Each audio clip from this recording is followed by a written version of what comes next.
Siapa sangka, di balik perbedaan pendekatan antara Muhammadiyah dan Nahdlatul Ulama, ada sebuah kisah persahabatan yang luar biasa antara kedua pendirinya, Kiai Ahmad Dahlan dan Kiai Hasyim Asy'ari, dua tokoh besar yang kini menjadi panutan jutaan umat Islam di Indonesia. Ternyata adalah sahabat karib sejak remaja. Muhammadiyah yang didirikan oleh Kiai Ahmad Dahlan tahun 1912, dikenal dengan semangat pemurnian Islam dan inovasi di bidang pendidikan. Sementara itu, Nahdlatul Ulama yang digagas oleh Kiai Hasyim Asy'ari pada tahun 1926 lebih mengedepankan pendekatan yang lunak dan toleran terhadap tradisi lokal. Tapi, tahukah kalian kalau keduanya pernah menimba ilmu di tempat yang sama? Kisah persahabatan mereka dimulai saat keduanya sama-sama menjadi murid dari Syekhona Khalil Bangkalan dan Kiai Soleh Darat dari Semarang. Saat itu, Kiai Dahlan berusia 16 tahun dan Kiai Hasyim 14 tahun. Begitu akrabnya, Kiai Hasyim memanggil Kiai Dahlan dengan sebutan Mas,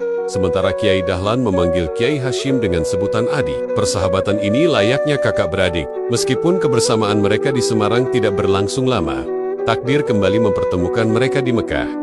Keduanya sama-sama berguru pada Syekh Ahmad Khatib Al-Minangkabawi, seorang ulama berpaham pembaharuan modernis. Pada masanya, disinilah jalan pemikiran mereka mulai menunjukkan perbedaan.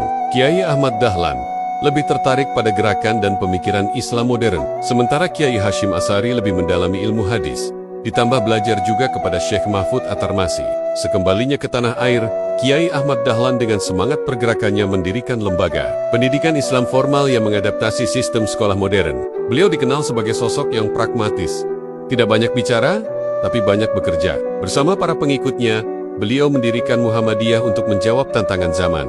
Di sisi lainnya, Kiai Hasyim Asy'ari mendirikan pondok pesantren di Jombang tahun 1899.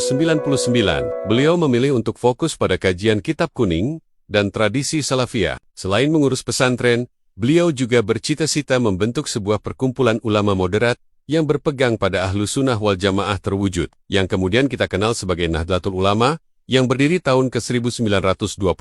Jadi, ketika kita melihat perbedaan amalia antara warga NU dan Muhammadiyah hari ini, ingatlah kisah ini. Kedua organisasi ini lahir dari rahim persahabatan dua tokoh besar yang punya guru yang sama, misi yang sama, dan sumber yang sama, yaitu Al-Quran dan hadis. Perbedaan mereka adalah rahmat dan kekayaan, bukan alasan untuk berdebat. Mereka adalah dua sisi mata uang yang saling melengkapi untuk kemajuan umat Islam di Indonesia.